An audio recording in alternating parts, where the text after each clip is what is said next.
ಇನ್ನು ನಿಗಮ ಮಂಡಳಿ ನೇಮಕ ವಿಚಾರ ಇದರಲ್ಲಿ ಈಗ ಮತ್ತೊಂದು ಎಡವಟ್ಟಾಗಿರುವಂತದ್ದು ಬಯಲಿಗೆ ಬರ್ತಾ ಇದೆ. ನಿಯಮದಲ್ಲಿ ಅವಕಾಶವಿಲ್ಲದಿದ್ರೂ ಕೂಡ ಅಧ್ಯಕ್ಷರಾಗಿ ನೇಮಿಸಿ ಆದೇಶವನ್ನ ಹೊರಡಿಸಲಾಗಿದೆ ಸರ್ಕಾರದಿಂದ.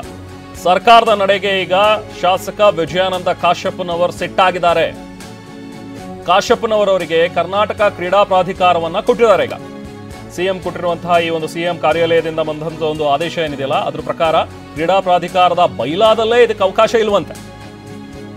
ಬೈಲಾದ ನಿಯಮವನ್ನ ಮೀರಿ ರಾಜ್ಯ ಸರ್ಕಾರ ಹೇಗೆ ಆದೇಶವನ್ನ ಹೊರಡಿಸ್ತು ಅನ್ನುವಂಥದ್ದು ಈಗಿರುವಂತಹ ಪ್ರಶ್ನೆ. ಬೈಲಾ ಪ್ರಕಾರ ಸಚಿವರು ಯಾರೇ ಆಗಿರ್ತಾರಲ್ಲ ಕ್ರೀಡಾ ಸಚಿವರು, ಕ್ರೀಡಾ ಪ್ರಾಧಿಕಾರದ ಅಧ್ಯಕ್ಷರು ಕೂಡ ಅವರೇ ಆಗಿರ್ತಾರೆ. ಅಂದ್ರೆ ಟೆಕ್ನಿಕಲಿ ನೋಡ್ತಾ ಹೋದ್ರೆ ಸಚಿವ ನಾಗೇಂದ್ರ ಅವರು ಪ್ರಾಧಿಕಾರದ ಅಧ್ಯಕ್ಷರಾಗ್ತಾರೆ. ಹಾಗಾದ್ರೆ ಹೀಗಿದ್ರೂ ಕೂಡ ಕಾಶ್ಯಪ್ಪನವರವರಿಗೆ ಈಗ ಹೇಗೆ ಕ್ರೀಡಾ ಪ್ರಾಧಿಕಾರದ ಅಧ್ಯಕ್ಷ ಸ್ಥಾನ ಕೊಡ್ಲಾಯಿತು ಹಾಗಾದ್ರೆ ಅನ್ನುವಂಥದ್ದು ಪ್ರಶ್ನೆ. ಕೇವಲ ಉಪಾಧ್ಯಕ್ಷ ಸ್ಥಾನ ಮಾತ್ರ ನೀಡೋದಕ್ಕೆ ನಿಯಮದಲ್ಲಿ ಅವಕಾಶ ಇದೆ. ಇದಕ್ಕೆ ಅವಕಾಶ ಇಲ್ಲ ಅಂತ ಹೇಳಿ ಗೊತ್ತಾಗ್ತಾ ಇದ್ದಂತೆ ಕಾಶ್ಯಪ್ಪನವರವರು ಕೂಡ ಈಗ ಬೇಸರವನ್ನು ವ್ಯಕ್ತಪಡಿಸಿದ್ದಾರೆ. ನಿನ್ನೆ ಅಷ್ಟೇ ಹೊರಬಿದ್ದಂತಹ ಈ ನಿಗಮ ಮಂಡಳಿಗಳಿಗೆ ಅಧ್ಯಕ್ಷರನ್ನ ಆಯ್ಕೆ ಮಾಡಿ ಹೊರಡಿಸಿದಂಥ ಒಂದು ಆದೇಶ ಏನಿತ್ತಲ್ಲ, ನಿನ್ನೆ ಆದೇಶ ಹೊರಬಿದ್ದ ಬೆನ್ನಲ್ಲೇ ನಾವು ಮಾತಾಡ್ತಾ ಇದ್ವಿ ಇನ್ನು ಎಷ್ಟು ಜನ ಇದ್ರ ಬಗ್ಗೆ ಅಸಮಾಧಾನವನ್ನು ವ್ಯಕ್ತಪಡಿಸ್ತಾರೋ ಅಂತೇಳಿ. ಅದೇ ರೀತಿಯಾಗಿ ಸಾಕಷ್ಟು ಅಸಮಾಧಾನಗಳು ನಿನ್ನೆ ಸಂಜೆಯಿಂದಲೇ ಗರಿಗೆದರೋದಕ್ಕೆ ಆರಂಭವಾಯಿತು. ಒಂದಷ್ಟು ಚೇಂಜಸ್ ಕೂಡ ಆಯಿತು. ಮೊದಲು 34 ಅಂದರು, ಆಮೇಲೆ 39 ಆಯಿತು, ಮತ್ತೆ ಅಲ್ಲಿ ಕಟ್ ಆಫ್ ಆಗಿ ಕೊನೆಗೆ 36 ಜನರಿಗೆ ಅನ್ನುವಂಥದ್ರ ಬಗ್ಗೆ ಆಯಿತು.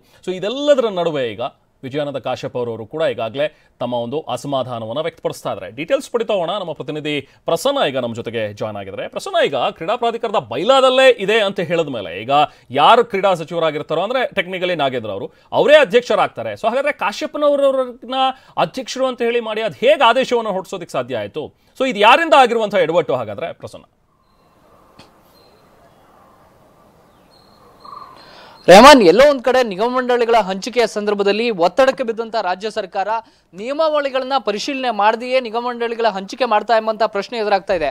ಯಾಕೆ ಅಂತಂದ್ರೆ ವಿಜಯಾನಂದ ಕಾಶ್ಯಪ್ಪನವರು ಅಷ್ಟೇ ಅಲ್ಲ, PM ನರೇಂದ್ರ ಸ್ವಾಮಿ ಅವರಿಗೂ ಕೂಡ ಮಾಲಿನ್ಯ ನಿಯಂತ್ರಣ ಮಂಡಳಿಯನ್ನು ಕೊಡಲಾಗಿತ್ತು. ಅದರಲ್ಲೂ ಕೂಡ ತಾಂತ್ರಿಕವಾಗಿ ಸಮಸ್ಯೆ ಎದುರಾದ ಬಳಿಕ ಅದನ್ನ ಹೋಲ್ಡ್ ಮಾಡಲಾಯಿತು. ಇದೀಗ ವಿಜಯಾನಂದ ಕಾಶ್ಯಪ್ಪನವರಿಗೂ ಕೂಡ ಕರ್ನಾಟಕ ಕ್ರೀಡಾ ಪ್ರಾಧಿಕಾರದ ಅಧ್ಯಕ್ಷ ಸ್ಥಾನವನ್ನ ನೀಡಲಾಗಿದೆ. ಆದ್ರೆ ತಾಂತ್ರಿಕವಾಗಿ ನೋಡಿದ್ರೆ ಅಲ್ಲಿ ಇರುವಂತಹ ಬೈಲಾಗಳ ಪ್ರಕಾರ ಅಧ್ಯಕ್ಷ ಸ್ಥಾನವನ್ನ ಬೇರೆಯವರಿಗೆ ಕೊಡೋದಕ್ಕೆ ಸಾಧ್ಯವೇ ಇಲ್ಲ. ಕ್ರೀಡಾ ಪ್ರಾಧಿಕಾರದ ಒಂದು ಬೈಲಾದಿಯಲ್ಲಿ ಸ್ಪಷ್ಟವಾಗಿ ಉಲ್ಲೇಖವನ್ನ ಮಾಡಲಾಗಿದೆ, ಯಾರು ಕ್ರೀಡಾ ಸಚಿವರಾಗಿರ್ತಾರೋ ಅವರೇ ಅಧ್ಯಕ್ಷರಾಗಿರ್ತಾರೆ. ಸರ್ಕಾರ ಉಪಾಧ್ಯಕ್ಷರನ್ನ ಮಾತ್ರ ನಾಮಿನೇಷನ್ ಮಾಡಬಹುದು. ಇದೀಗ ಆಗಿರುವಂತದ್ದು ನಾಮಿನೇಷನ್ ಉಪಾಧ್ಯಕ್ಷ ಸ್ಥಾನಕ್ಕೆ ಆಗಬೇಕಾಗಿತ್ತು. ವಿಜಯಾನಂದ ಕಾಶ್ಯಪ್ಪನವರನ್ನ ಇದೀಗ ಸರ್ಕಾರ ಅಧ್ಯಕ್ಷ ಸ್ಥಾನಕ್ಕೆ ನಾಮಿನೇಷನ್ ಮಾಡಿದೆ. ಈ ಕಾರಣಕ್ಕೋಸ್ಕರ ತಾಂತ್ರಿಕವಾಗಿ ಅವರು ಅಧ್ಯಕ್ಷರಾಗಿ ಮುಂದುವರಿಯೋದಕ್ಕೆ ಸಾಧ್ಯವೇ ಆಗುವುದಿಲ್ಲ. ಕ್ರೀಡಾ ಸಚಿವರಾಗಿರುವಂತಹ ನಾಗೇಂದ್ರ ಅವರು ಅಧ್ಯಕ್ಷರಾಗಿರ್ತಾರೆ. ಉಪಾಧ್ಯಕ್ಷ ಸ್ಥಾನದಲ್ಲಿ ವಿಜಯಾನಂದ ಕಾಶ್ಯಪ್ಪನವರು ಮುಂದುವರಿಬಹುದಾಗಿರುತ್ತೆ. ಈ ಕಾರಣಕ್ಕೋಸ್ಕರ ಈ ತಾಂತ್ರಿಕವಾದಂತಹ ಸಮಸ್ಯೆಯನ್ನ ಹೇಗೆ ಫೇಸ್ ಮಾಡಬೇಕು ಅನ್ನೋ ಬಗ್ಗೆ ಗೊಂದಲಕ್ಕೆ ಈಡಾಗಿರುವಂತಹ ವಿಜಯಾನಂದ ಕಾಶ್ಯಪ್ಪನವರು ಅವರ ಆಪ್ತರ ಬಳಿ ಅಸಮಾಧಾನವನ್ನು ವ್ಯಕ್ತಪಡಿಸಿದ್ದಾರೆ. ನಿಯಮಾವಳಿಗಳನ್ನ ನೋಡಿಕೊಳ್ಳದೇನೆ ಈ ರೀತಿ ನಿಗಮ ಮಂಡಳಿಗಳನ್ನ ಹಂಚಿಕೆ ಮಾಡಿರುವಂತದ್ದು ಎಲ್ಲೋ ಒಂದು ಕಡೆ ಶಾಸಕರಿಗೆ ಸಮಾಧಾನವನ್ನ ತಂದಿಲ್ಲ. ಬೇರೆ ಬೇರೆ ನಿಗಮ ಮಂಡಳಿಗಳ ವಿಚಾರದಲ್ಲೂ ಕೂಡ ಇದೇ ರೀತಿಯ ಗೊಂದಲಗಳು ಏರ್ಪಡ್ತಾ ಇರುವಂತಹ ಹಿನ್ನೆಲೆಯಲ್ಲಿ ಇದು ಎಲ್ಲಿಂದ ಲೋಪದೋಷಗಳಾಯಿತು ಅನ್ನೋ ಬಗ್ಗೆ ಮುಖ್ಯಮಂತ್ರಿ ಸಚಿವಾಲಯ ಕೂಡ ಗಮನ ಹರಿಸಬೇಕಾಗಿದೆ. ಇದರ ಜೊತೆಗೆ DPR ನ ಅಧಿಕಾರಿಗಳು ಕೂಡ ಗಮನವನ್ನು ಹರಿಸಬೇಕಾಗಿದೆ. ನಿಯಮಾವಳಿಗಳಲ್ಲಿ ಇಲ್ಲದ ಸ್ಥಾನವನ್ನ ಕೊಟ್ಟಿದ್ದೇ ಆದ್ರೆ ಮುಂದಿನ ದಿನಗಳಲ್ಲಿ ಅವರು ತಾಂತ್ರಿಕವಾಗಿ ಸಮಸ್ಯೆಗಳನ್ನ ಎದುರಿಸಬೇಕಾಗುತ್ತೆ, ಕಾನೂನಾತ್ಮಕವಾಗಿಯೂ ಕೂಡ ತೊಡಕುಗಳನ್ನ ಅನುಭವಿಸಬೇಕಾಗುತ್ತೆ.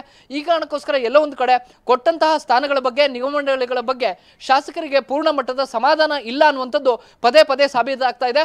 ಮತ್ತು ನಿಗಮ ಮಂಡಳಿಗಳನ್ನ ತಕ್ಷಣ ಹಂಚಿಕೆ ಮಾಡಬೇಕು ಅನ್ನುವಂತಹ ಎಡವಟ್ಟಿನಲ್ಲಿ ಎಲ್ಲೋ ಒಂದು ಕಡೆ ಸರ್ಕಾರದ ಅಧಿಕಾರಿಗಳು ನಿಯಮಗಳನ್ನ ಸರಿಯಾಗಿ ಗಮನಿಸಿಲ್ಲ ಅನ್ನುವಂಥದ್ದು ಕೂಡ ಮತ್ತೆ ಮತ್ತೆ ರುಜುವಾತಾಗ್ತಾ ಇದೆ. Rehman, okay, thank you Prasanna.